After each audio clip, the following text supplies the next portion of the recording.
I'm Lawrence Francis, host of Interpreting Wine, welcoming you to the Sonoma County Winemaker Special Series.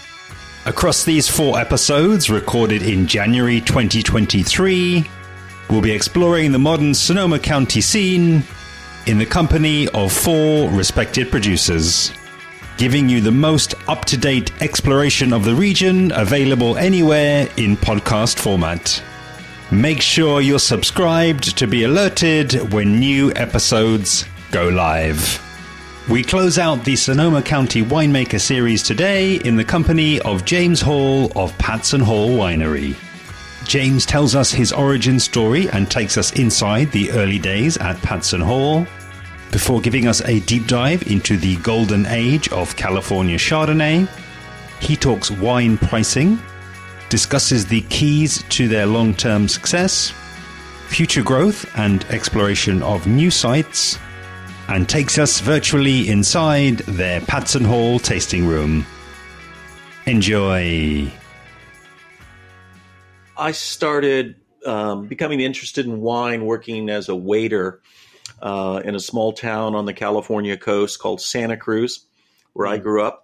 Santa Cruz has a very interesting wine region in the Santa Cruz Mountains. Has the distinction of having some of the only limestone soils in Northern California, and the cool climate is very well suited to Chardonnay and Pinot. So as a young waiter, 18, 19 years old, I realized that knowing something about wine was very useful for the tip averages and, serving customers. And I became really interested when my parents took me to Europe on a vacation. And my sister married a Frenchman. And by God, the wedding was fantastic, resplendent with these amazing wines that nobody seemed to care if I drank when I was only 18. So I wanted to learn more about it. And I bought Hugh Johnson's World Atlas of Wine, which became a very dog-eared,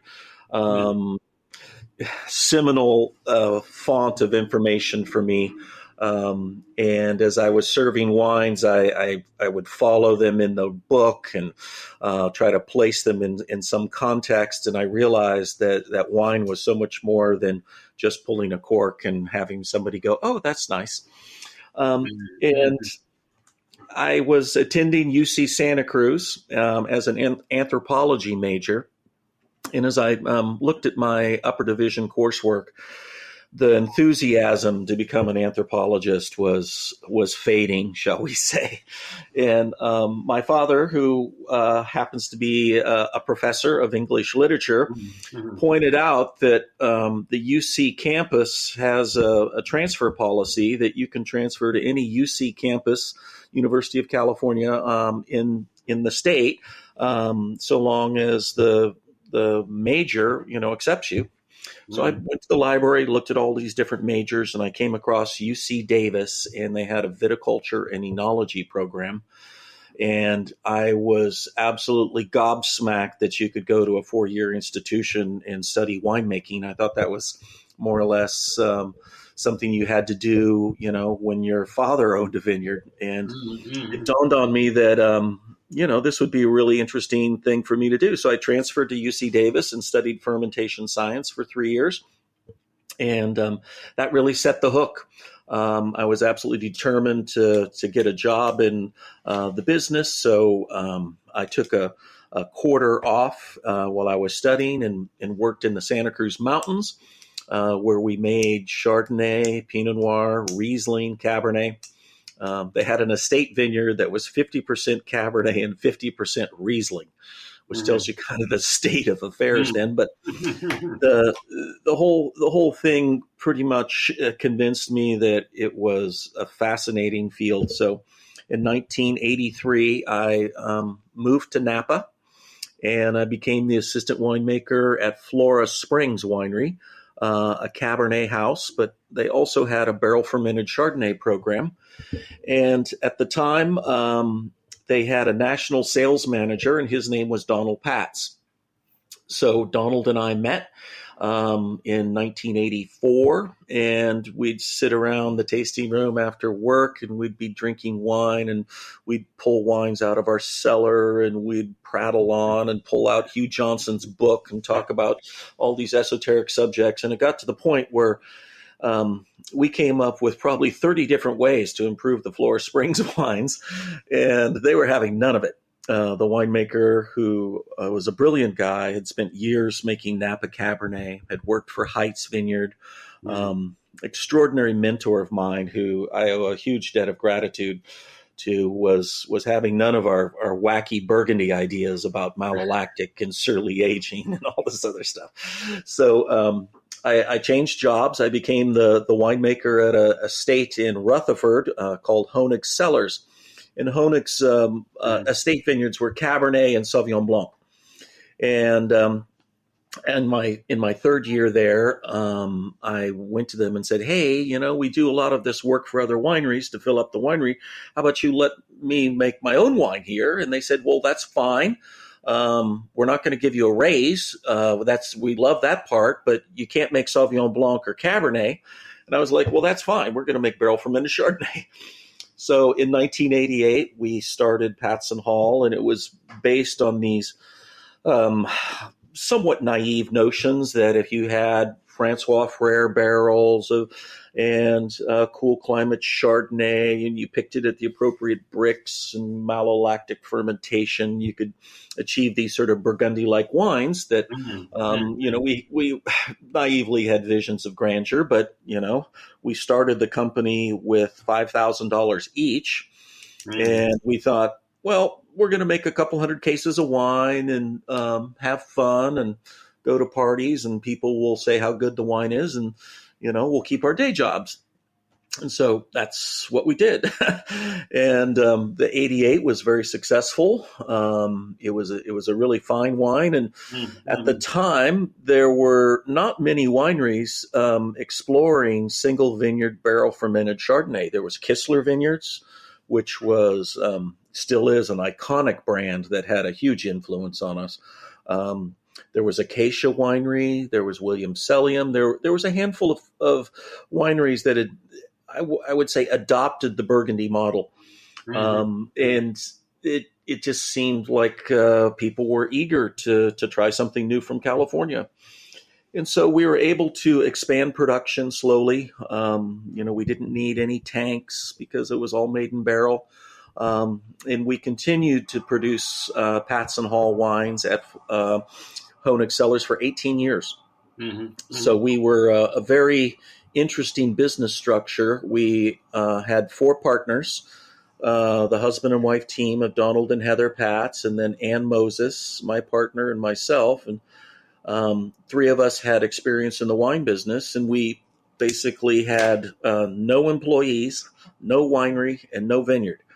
And I would occasionally talk to our bankers and other friends in the business about it, and everyone was like, that's amazing. Please tell us how you could defy gravity like that.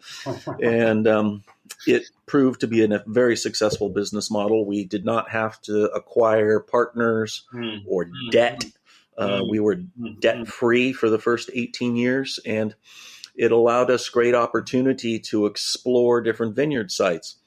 And so we realized we never had the money to buy an estate vineyard. And, once or twice that I really regretted that when a key piece of property would come along. But at the end of the day, it was a much more logical and easy decision to go and try to find vineyards that were in the right terroir and the right soil. And then we would take 3 or 4 tons off that site.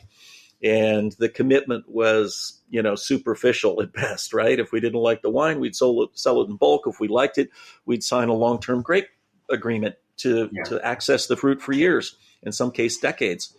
And so that has worked very, very well. And it's the same basic philosophy. We look for interesting sites that we think will produce the sort of wines that we want to produce, and give it a try. And if the grower is reluctant to lower crop levels, or the site isn't quite what we had hoped, it's time to find a new site. So at this point, we bottle 20 individual wines, only Chardonnay and Pinot Noir. And all the vineyards are owned by small independent farmers. Most of them are owner operators. In other words, they own their property and also do the farming. And it's about relationships. Robert Parker used to call us one of the best negociants in California, which drove my marketing partner absolutely bat crazy, because the only thing different between us and an estate vineyard was that we didn't own the dirt. But we had the grapes under long-term contract. We have very explicit viticultural standards. We visit the vineyards regularly, and there's almost no difference between an estate vineyard and our relationship with the grapes, other than, the title, the deed to the property. And at the end of the day, we were able to put together, a really exciting range of vineyards that I think is more interesting than an estate program, because the grapes come from so far away. I mean, almost 600 miles between two of our furthest vineyards, which obviously produces, much different wines. And so as a winemaker, it's a thrill. Yeah, I love it. And, I absolutely, want to get into the modern day, the modern setup. And there's lots to explore there. But I've, relatively recently been putting together a series on Napa, and followed by this particular series focusing more on Sonoma. And something just kind of stood out to me there in your story, James, which was, talking about the Burgundian influence when you were there in the sort of the mid '80s, and the influence of Hugh Johnson, and that it felt like more of a kind of a European influence. While I know that around the same time, and even some years earlier, that and specifically with Chardonnay, there was kind of something of a revolution happening over in the Napa Valley, and I'm just curious, just to get a sense of was that also an influence? Did that story of the Judgment of Paris, and the Olympics, and having recently spoken with Trefethen Vineyards, was that an influence as well around that same time? Most definitely. I could describe it as maybe the golden age of California Chardonnay. California Chardonnay is now the number one varietal in the state. It's approaching 30% of American wine consumers varietal. It's become dominant in so many ways. But in 1963, there were less than 300 acres of Chardonnay in the entire state of California, which, as you can imagine, was largely irrelevant. Many diseased vineyards, often planted in too warm an area. When I first arrived in Napa, Chardonnay was derisively referred to as cash flow white. All the serious wines were red, particularly Cabernet. I mean, Merlot was considered exotic. And the philosophy behind the winemaking was very much like a Cabernet winemaker would approach it. You would find a palette of vineyards, something from Carneros with lots of acidity, something from the mountaintops to have, concentration and texture, and something along the river that was very fruity and light. And you compose the wine on your blend, on your table. And the idea was consistency, and drinkability, and there was no sense of making a wine of consequence. That was reserved for the Cabernet. And of course it became, very obvious to many people that, that's not how Burgundy is made. In Burgundy, it's the exact opposite. You deconstruct all these vineyards and you try to find the site that is the most complete and the most interesting at the most granular level. And that seemed just very obvious to us. And the way the vineyards were planted and who owned them was much different in Sonoma. In Sonoma, it's a county of farmers. They had, in many cases, grown many crops before, the plums and apples and pears and cherries and particularly Gravenstein apples. And, the notion that they would pull out a apple orchard, say a 4 or 5 acre and plant Chardonnay was just a natural thing. And so when we started looking for, individual sites that had, terroir, which was in the 80s still a very controversial subject. I mean, I got in huge arguments about just, the definition of the word. There was just way more opportunity, and we would produce these wines barrel by barrel, and we could see that some sites were just it was not a curve. There was a eutectic point that this vineyard was way better. And it became a treasure hunt, a fascinating treasure hunt. And we went into Sonoma, and our winery was in Rutherford, and we paid Napa Valley prices. And the only objection was they had to drive the grapes from Sonoma to Napa, which some people found onerous. But the smart growers were enthusiastic, and they allowed us to cherry pick their vineyard sites. And then the other aspect that I considered very important was having the relationship with the grower about the quality of the wine. Many of the Chardonnay producers in Napa who owned vineyards would sell their grapes to the winery, and they would finish the year. They would get invited to the Christmas party, and that was the end of the relationship they had for the vintage. I wanted the growers to come to the winery and taste the wines. We would taste them after harvest. We'd taste them after malolactic. I would have a large barrel tasting where all of the growers would come together, and we would taste everyone's wine and talk about them.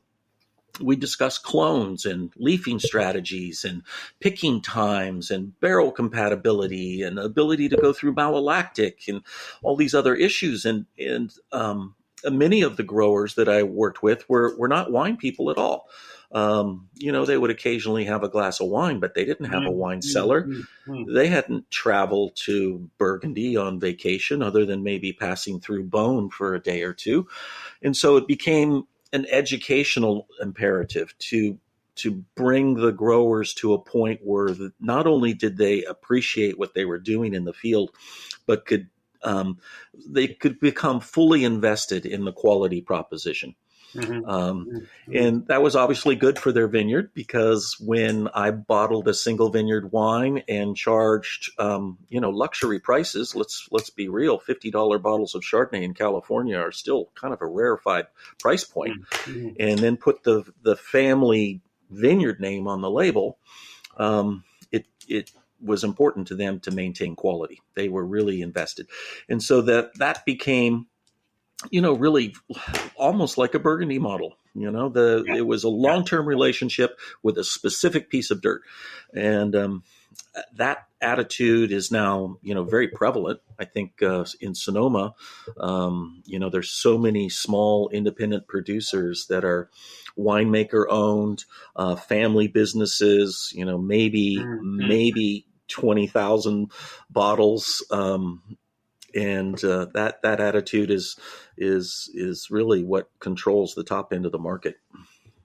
Yeah, super interesting. And I think that what I want to do actually is kind of change the order really in which I normally talk about the different stories, because I asked you in the pre-work, what would I see if I were standing in your property, and you answered, we don't own property of any type. We use independent family farm vineyards under long-term contract. And I think what would really help me, James, is to kind of then make the connection between the number of sites, the location of the sites, and the wine range. I think that's actually really important. Then. Just to understand how many of those different sites do show up as single vineyards, as you say, in the Burgundian model, and maybe where are the other sites that maybe express over a larger period and maybe source from a broader period.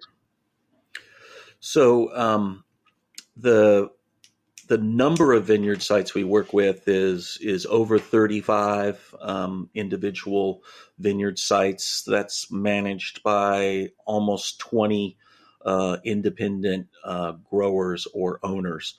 So we buy more fruit from certain people than others. For instance, Hyde Vineyards in Napa.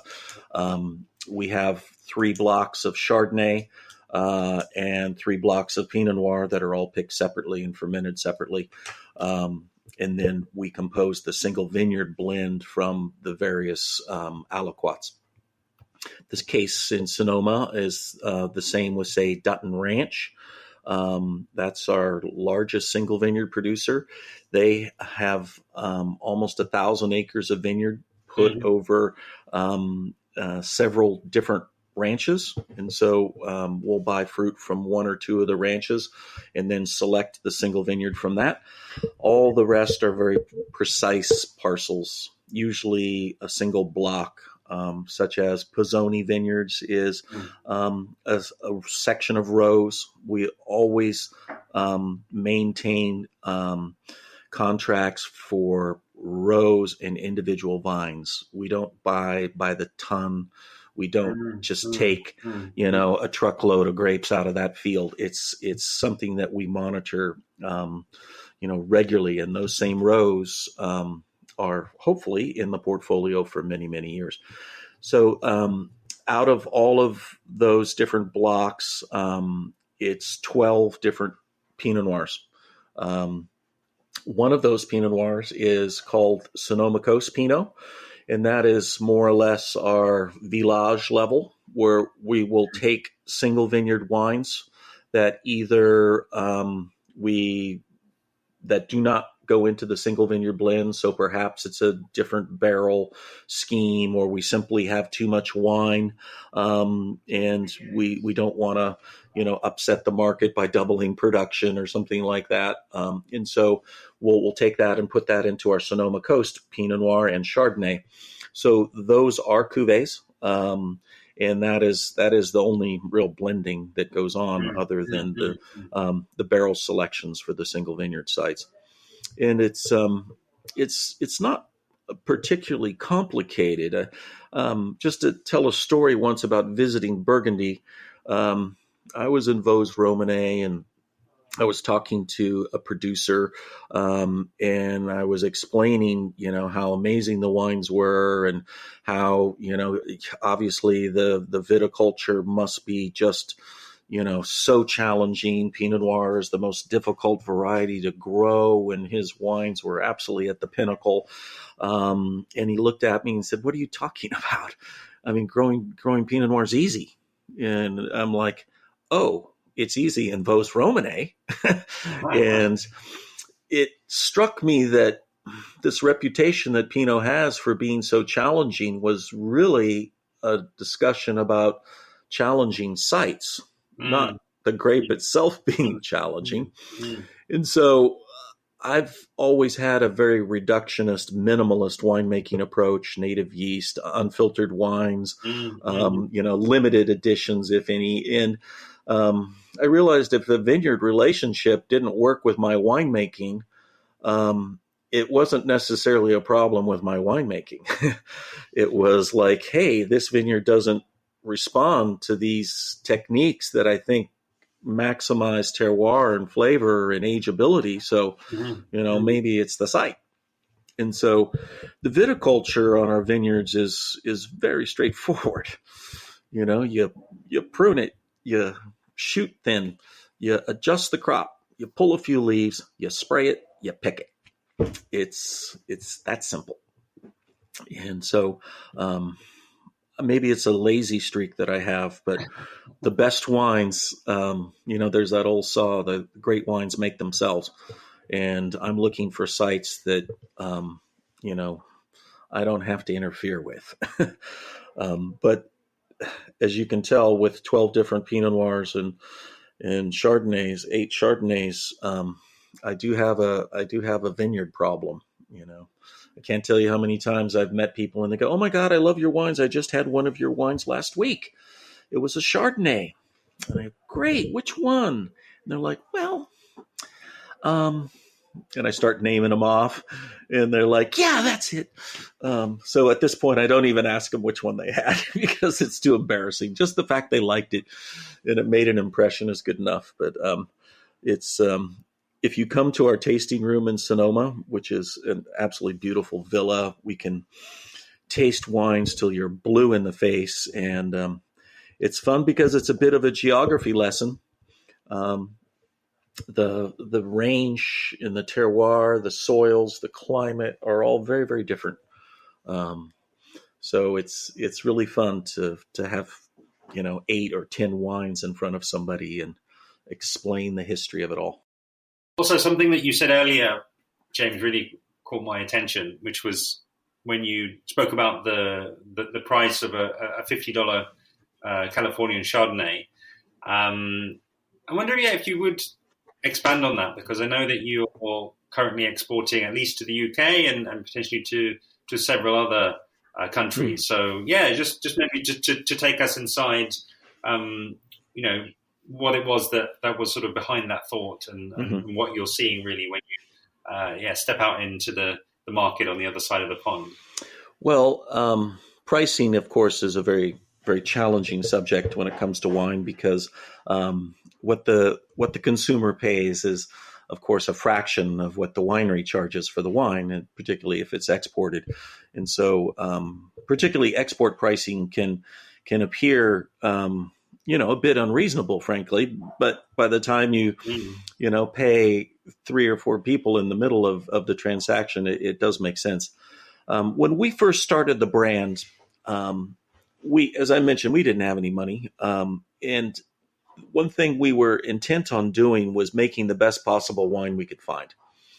And we did not want to impose financial constraints on that quality proposition. We spent years in the wine business. We knew how much pressure there was on winemakers to hold cost. And some of this was done arbitrarily by owners or accountants or, just circumstances. And as the business began to succeed, we really resolved as partners to try to buy everything at the very top quality. And so that was barrels, for instance. We could have bought Hungarian oak or American oak or something else, but we insisted on basically the most expensive barrels you can buy. Francois Frere and Taranceau, and we wanted 3-year air-dried wood. We wanted, perfect stave aging. Corks. We saw, this cork cost $1.50 and this cork cost 75 cents. What's the difference? Well, it makes a difference. And so we realized that if we were going to be treading in this rarefied air of luxury wine, we were competing against a much, much broader pool of wines. I mean, a customer that's going to spend $50 on a bottle of Chardonnay can buy a bottle of Chablis, could buy, something from the Alto Adige, could buy a Riesling, could buy, champagne. It was a conscious decision on our part to go for this pricing level because we thought it gave us the most flexibility and it would be the most interesting and fun part of the market to be in. And so it was a bit selfish of us that we wanted to be served in the finest restaurants because we wanted to go to those restaurants and eat. We wanted to have a reputation for producing some of the finest wines at the highest prices because we thought that would attract better growers and allow us to compete more effectively for the best grapes.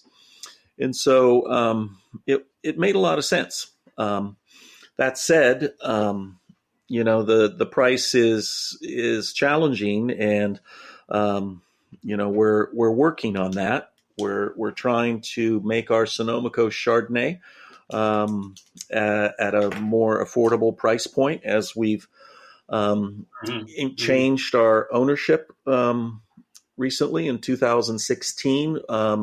I sold the winery to St. Michel Wine Estates in Washington.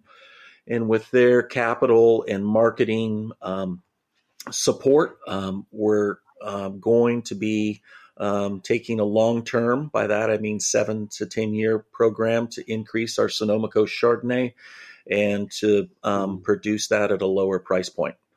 And as the efficiencies of the winery go up, that's very possible.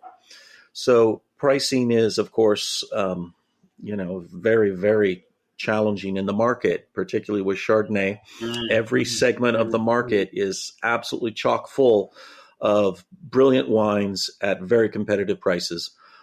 Perhaps the most competitive varietal category in the world. Yeah.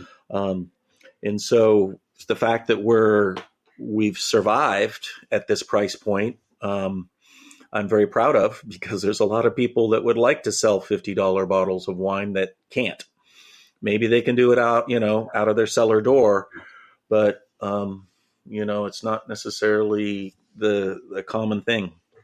So it's an interesting issue, and one that I take very seriously. And I wish I could charge $10 for all of my wine and make it work, because as a winemaker, I want to make more wine and have more people drink it and enjoy it, and all the positive things that come from having a great bottle of wine. But I also realize that it's expensive to make great wine.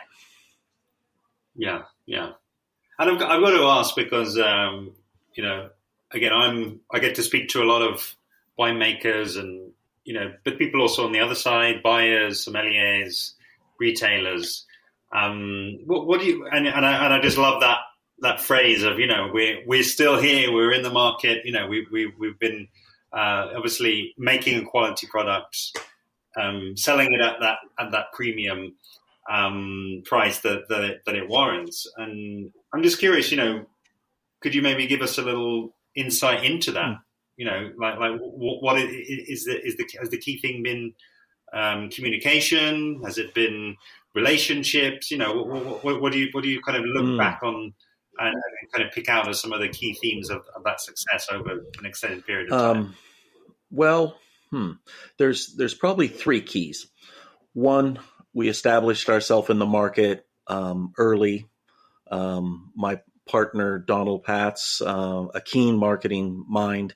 I remember we had this discussion about price, and I was like, we should start at an affordable price, very, low price, because we're new, nobody knows us, and we'll get out there and we'll get better known, and then we can raise the price later. Yeah. And he pointed out that there's discrete market segments where if you're buying, Premier Grand Cru White Burgundies, you're not necessarily buying a $24 bottle of wine. And he said that very wisely, that if we want to be at the top, you start at the top, because you can always go backwards. But if you start in the middle and try to raise prices, there's all sorts of headwinds against you. One, that the wine used to be, $24 and now it's $40. What the hell? And there's a lot more conflict. So that basic marketing philosophy was the kernel of it. And some would call it, a bit arrogant, that, oh my God, who do you think you new kids are?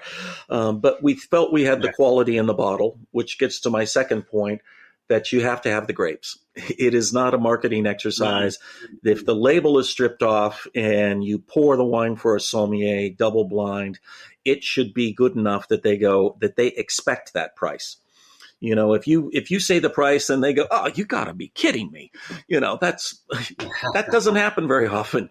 They may think it, but the wines are worth the money.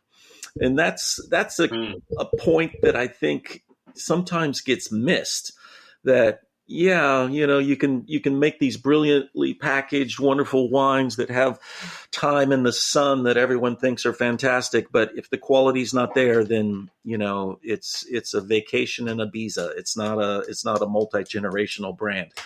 And then the third is the winemaking and the philosophy at the winery, where quality becomes first and profits come second. I've always believed that if you make great wine and you can maintain your price point, then everything else will sort itself out. And I think between, the winemaking quality, and particularly the vineyard quality and the marketing mindset. Those were the keys.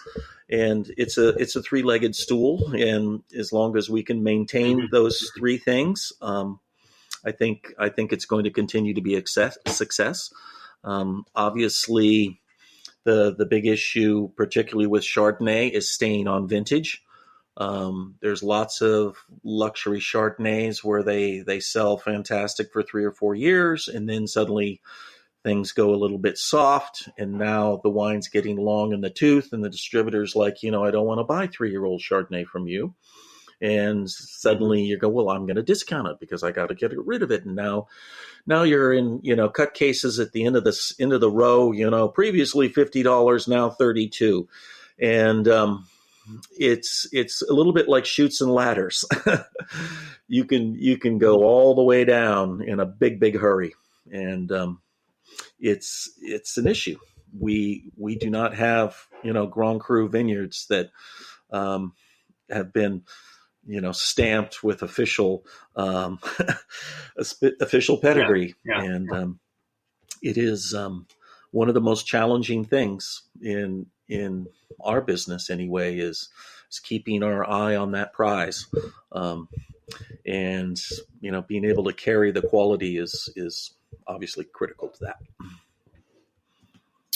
Okay, yeah, I love it, and really, as we start to think about closing, there's two main questions that are kind of front of mind. I'll ask them one by one. The first one is really around, I guess, vineyard sites and the kind of future growth or otherwise of the company.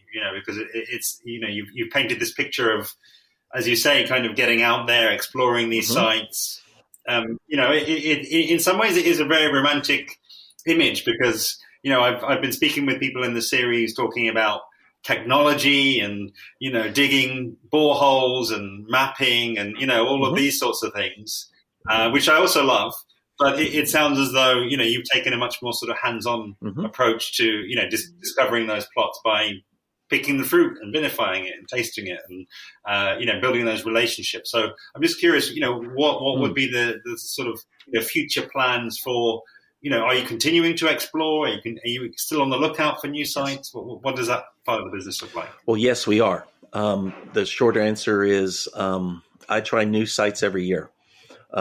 It's one of the more valuable aspects of having a village level cuvée. It's we get to go out on a couple of dates before going on the transatlantic cruise.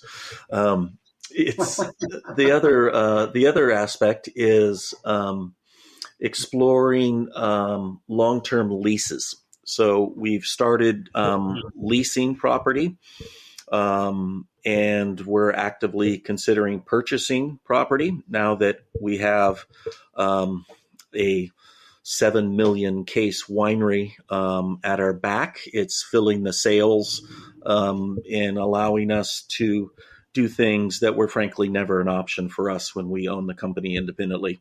The idea of making a $3 or $4 million long-term investment in a vineyard is now possible. So it opens up an exciting new phase where we've embarked on this. We're finding sites that either have been very good vineyards or better, have never been a vineyard before. Typically an apple orchard, and then developing our own site. So over the years, I've learned a lot about viticulture, buying grapes from Larry Hyde and Lee Hudson and the Duttons and the Martinellis. You learn a thing or two about viticulture and what makes a good site. And so I feel like at this point in my career, it's really going to be, the last phase where we acquire these benchmark properties that can be part of Patz and Hall for a long time. When you look at the wineries that have succeeded in the long term, they all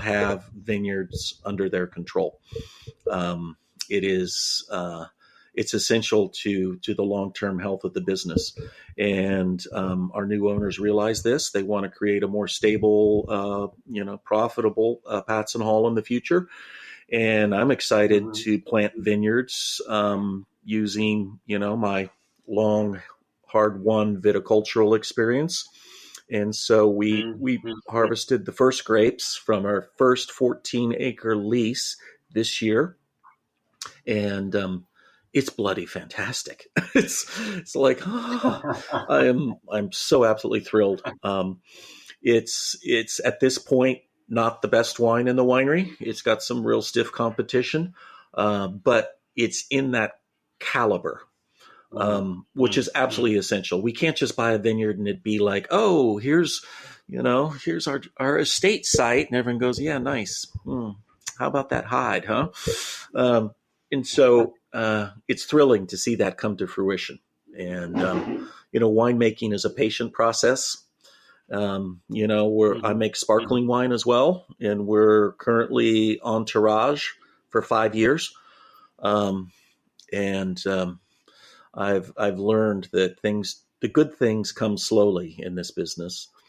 And so the future, I think, is super exciting. A chance to, establish estate vineyards and plant with the right clones on the right soil is really exciting. And that's the future. But it's obviously not going to happen quickly.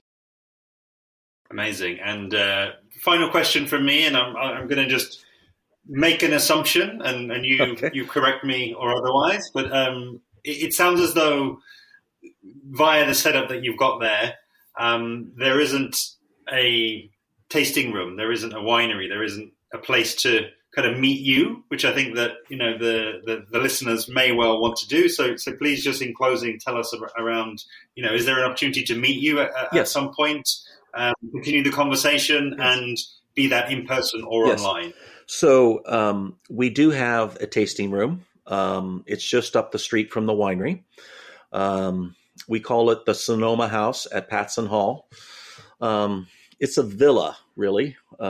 It was built by a very unprepared individual who had trouble completing it. It's very grandiose. It has a 12-acre vineyard around it, which I sell the grapes to another winery. They're not good enough for Patz and Hall, but the villa is spectacular. Views of the mountains and outdoor seating, indoor seating, and it's open 5 days a week. And so it's on 8th Street East in the town of Sonoma, so right next to the winery. And so we hold regular events there, as well as routine cellar door tastings, release parties, and anniversaries and Christmas parties, things like that. So yes, there is a place to come and see. We also have a website that explains more about the wines. It's www.patshall, that's one word, patshall.com. And there's grower profiles and vineyard maps and tasting notes. And, with 20 wines, and you then multiply times 35 years that we've been in business, it's an incredible range of things that, frankly, you need a website to sort out. But the joke I have at the tasting room is that if you don't like the Patz and Hall wine you're tasting now, wait 5 minutes. I have another one.